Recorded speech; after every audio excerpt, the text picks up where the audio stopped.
Alors, je m'appelle Patrice Cani, je suis maître de recherche FNRS et chercheur WellBio. Pour laboratoire, on travaille sur une bactérie qui s'appelle Akkermansia mucinifila et on a démontré chez l'animal de laboratoire qu'elle avait des effets intéressants sur les facteurs de risque cardiométaboliques, c'est-à-dire les maladies cardiovasculaires. Alors, on a testé l'impact de la bactérie Akkermansia mucinifila sous forme de compléments alimentaires sur une cohorte de 40 sujets. Et en collaboration avec nos collègues des cliniques universitaires Saint-Luc, on a pu administrer la bactérie sous forme de compléments alimentaires, mais dans 3 groupes différents. Le premier groupe est des sujets qui reçoivent un placebo. Le deuxième groupe reçoivent la bactérie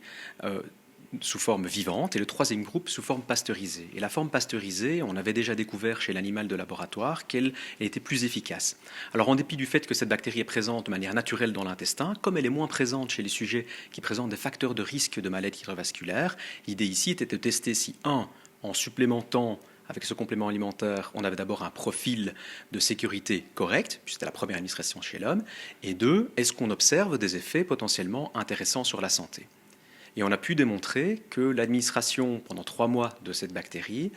permettait de limiter les facteurs de risque cardiométabolique, comme par exemple limiter l'augmentation du prédiabète de type 2, le taux de cholestérol, ou encore avoir des effets intéressants sur notamment des enzymes au niveau du foie, c'est-à-dire l'inflammation hépatique. Ces tests ont été réalisés sur 40 sujets, c'est donc une étude pilote avec un complément alimentaire et le but cette fois-ci c'est d'étendre cette recherche et de vérifier dans une population plus large, donc une population nettement plus importante que les 40 sujets, si l'administration d'un complément alimentaire à base d'Akkermansia pourrait permettre également de démontrer une diminution, une limite, ou limiter plutôt l'augmentation des facteurs de risque cardiométabolique. Quand on sait qu'en Belgique, mais c'est le cas également en Europe, les maladies cardiovasculaires sont les premières causes de mortalité, il y a toute une série de facteurs de risque sur lesquels on peut agir comme la sédentarité, l'alimentation. Et ici, on a peut-être un outil supplémentaire qui pourrait toucher probablement déjà un Belge sur 2, puisqu'un Belge sur 2 présente des facteurs de risque de maladie cardiovasculaire.